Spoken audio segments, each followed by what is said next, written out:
Hi there, this is Jonathan Ginsberg. I am a Social Security disability attorney, and today I'd like to talk to you in a big picture sense. What is Social Security disability? How do you explain it?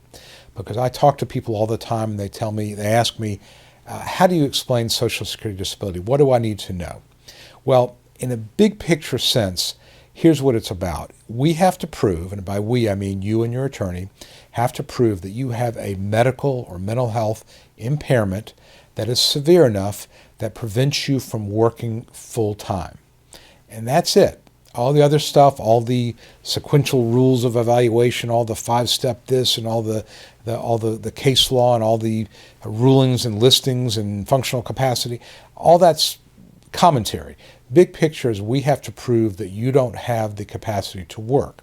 And when I'm talking to people, the things that hang them up the most are two things, and here's what I want you to be aware of. Number one, we have to prove something. A lot of my clients get very upset when I tell them we have to prove that they are disabled, because they say, well, look, I paid into the system, I paid taxes all my life, why do I have to prove anything? Can't they just pay me my money back? This is what I've been paying in for. Doesn't work that way. For retirement Social Security, it's based on age. You don't have to prove anything, just that you are age 65 or 62 or whatever the number may be. For disability, though, we have to prove that you do not have the capacity to work full-time anymore. And we have the burden of proof there, meaning we've got to submit medical evidence and vocational evidence to prove that you meet the standard for disability. So yes, we have to prove something.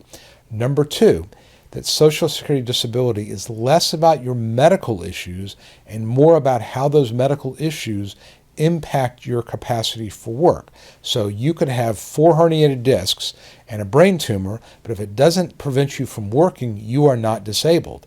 So again, disability is about your capacity to work. So we have to look at how those medical issues impact your ability to perform the duties of a simple entry-level job.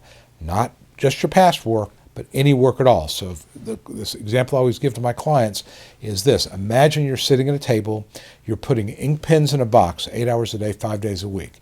You get 15 minutes in the morning for a break, 15 minutes in the afternoon, and 45 minutes for lunch. You got to do this 8 hours a day, 5 days a week, ongoing. Could you do this? And you may be bored out of your mind, you may not make a lot of money, but this is a simple entry-level, easy job. Could you perform something like this? Could you be a greeter at Walmart? Could you be a ticket taker at a movie theater? Could you do anything at all full-time? And that's what we have to look at. And what we need to prove all this is evidence from your doctor to show that you have limitations that impact your ability to be reliable. You miss too many days of work. You miss too much time. You wouldn't be able to concentrate and focus. But it's all looks to your capacity to work. So again, when you're thinking about Social Security disability, remember, A, we got to prove something, and B, this is about your work capacity, not so much about your medical issues. So that, in a nutshell, is what Social Security disability is all about. If you keep those things in mind, your chances of winning go up because you're not proceeding under a misinterpretation of what you got to prove. And again, an experienced attorney will be able to help you understand this, but when you testify at your hearing, when you fill out the forms, keep these things in mind so you'll really improve your chances at getting an early and fully favorable decision. So I hope this has been helpful. If you think it was, please give me a thumbs up on YouTube or a like on Facebook. Any questions about Social Security disability, I'd love to hear from you.